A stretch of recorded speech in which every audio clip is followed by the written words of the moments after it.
이 시간에는 이기주님의 말과 사람의 생각들을 엮는 말의 품격에 대해 이야기 나눠보겠습니다. 저자 이기주는 경제지의 기자를 하다가 대통령 연설문을 작성하는 스피치 라이터였습니다.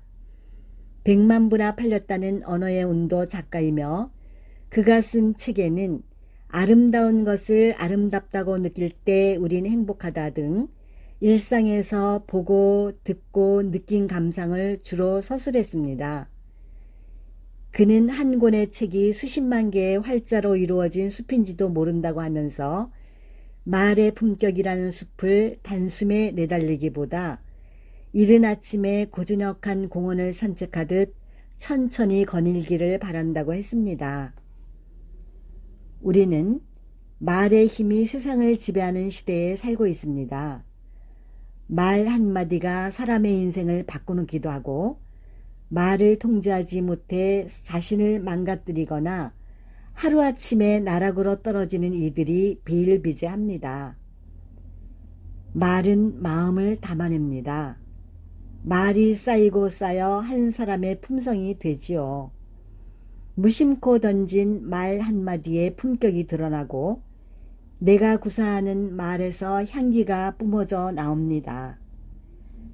경솔하고 천박한 말이 입에서 튀어나오려고 하면 재빨리 마음을 짓눌러야 합니다.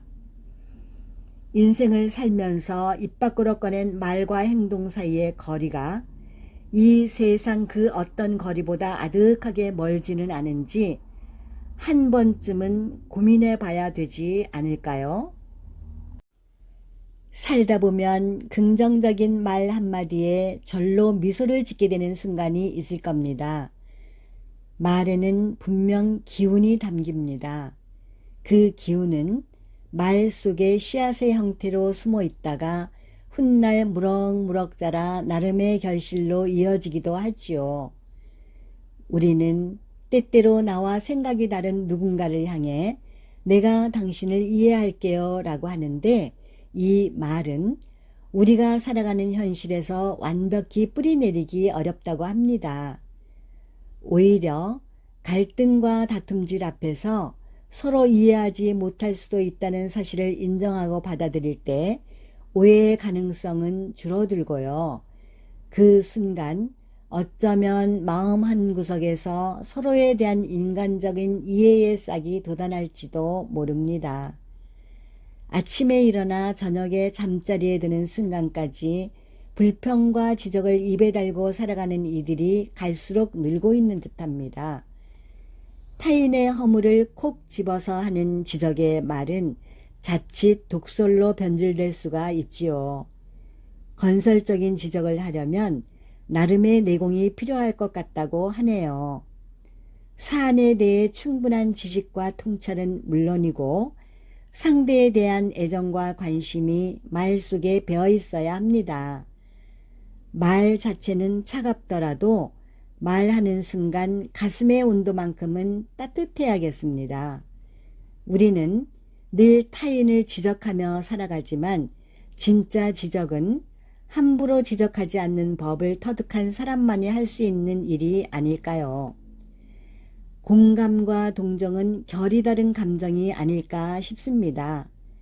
타인의 고통을 자신의 고통처럼 느끼는 감정이 공감이라면 남의 딱한 처지를 보고 안타까워하는 연민이 동정이라고 할지요.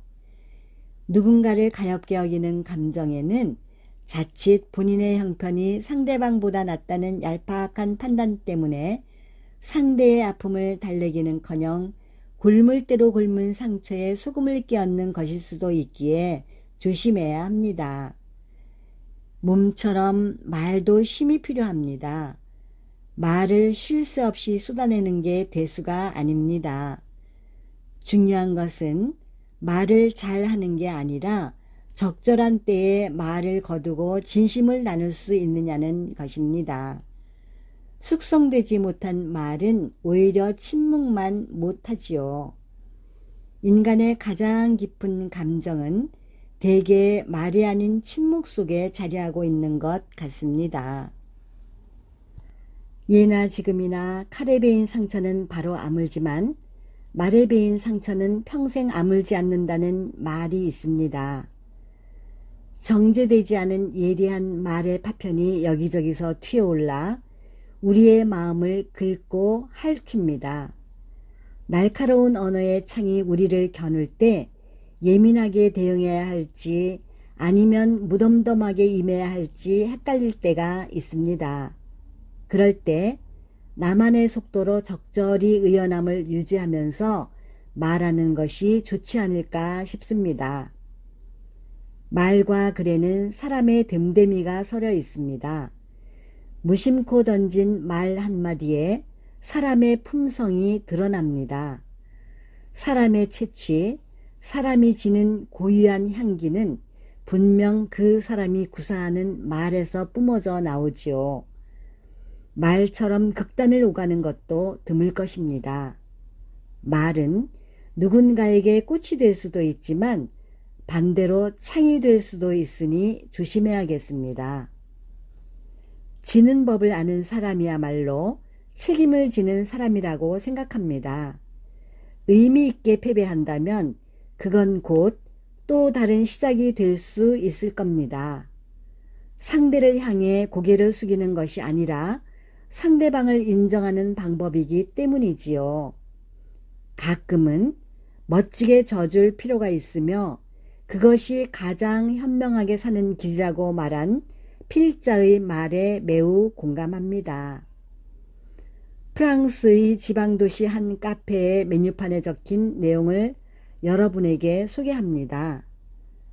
커피라고 말하면 우리 돈으로 9,100원, 커피 주세요 라고 하면 5,500원, 안녕하세요 커피 한 잔 주세요 라고 말하면 1,800원 정도를 받는다고 하니 차이가 꽤 나네요.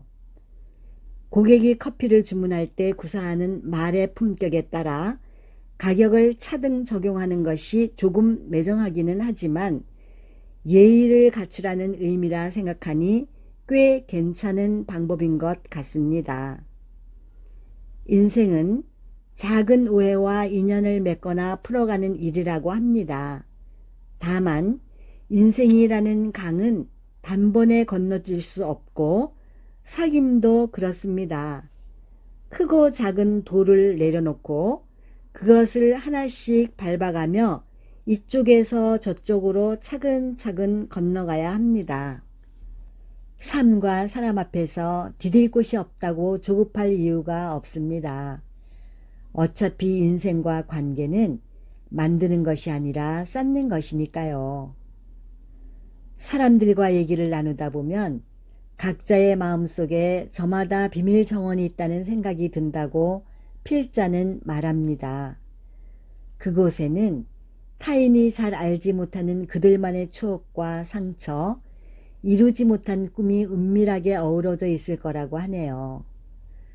사람을 알아간다는 것은 어쩌면 이 정원을 살짝 엿보는 행위가 아닐까 싶습니다.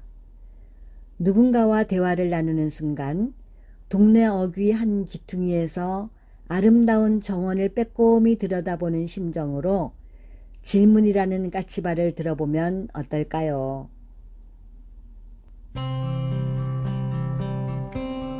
오늘 이 시간에는 이기주님의 말의 품격을 읽고 이야기 나눠보았습니다. 사람의 입에서 태어난 말은 입 밖으로 나오는 순간 그냥 흩어지지 않습니다. 돌고 돌아 어느새 말을 내뱉은 사람의 귀와 몸으로 되돌아오지요. 삶의 지혜는 종종 듣는 데서 비롯되고 삶의 후회는 대개 말하는 데서 비롯된다고 합니다. 상대의 말에 귀를 기울이며 지혜롭게 살아가면 마음도 얻을 수 있을 겁니다. 언젠가 다음에 밥 한번 먹자라는 말을 하며 전화를 끄는 상대가 있다면 오늘 전화기를 들어 약속을 잡아보는 건 어떨까요?